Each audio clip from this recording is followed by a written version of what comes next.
Welcome back to శామ్తో సరదాగా. Big Boss show nationwide రచ్చ లేపుతుంది.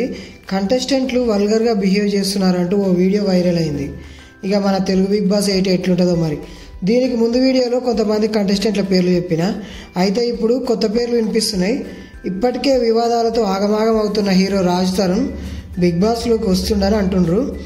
వీడియో ఎండింగ్లో ఆయన వస్తుండో లేదో చెప్తా. ఫస్ట్ అసలు బిగ్ బాస్ ఓటీటీ 3 సీజన్లో గొడవ గురించి చెప్తా. ఈ సీజన్లోకి అర్మాన్ మాలిక్, కృతిక అనే భార్యాభర్తలు కంటెస్టెంట్లకు వచ్చిండ్రు. వాళ్ళిద్దరి మధ్య ఇంటిమేట్ మూమెంట్స్ వల్గర్గా ఉన్నట్లు ఓ వీడియో వైరల్ అయింది.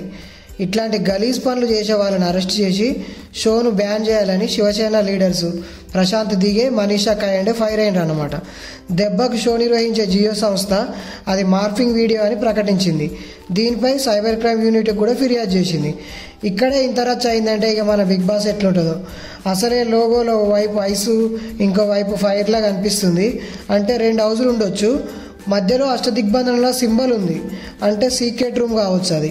ఇదంతా ఓకే, కానీ బిగ్ బాస్ 8లో ఇంకా ఎవరెవరు రాబోతున్నారంటే serial actress Aishwarya, famous singer Saketh, Bigg Boss రివ్యూలు చెప్పే స్పై అక్క, యాక్ట్రెస్ ప్రేరణ కంబం, వచ్చిన తెలుగులో మాట్లాడుతూ ఫేమస్ అయిన దీపికా రంగరాజు, నటి హారిక, యూట్యూబర్ యువ సామ్రాట్, సీనియర్ నటి సనా. ఇక హీరో రాజ్ తరుణ్ అయితే బిగ్ బాస్కు రావడం లేదు. ఈ షో హాట్స్టార్లో 24/7 లైవ్ వస్తుంది. స్టార్ మాలో మాత్రం రాత్రి 9:30కు వస్తుంది. బజ్ హోస్ట్గా ఎగ్జిట్ ఇంటర్వ్యూలు చేయబోయేది మాత్రం నటుడు శివాజీ. ఈ వీక్లో ప్రోమో రాబోతుంది.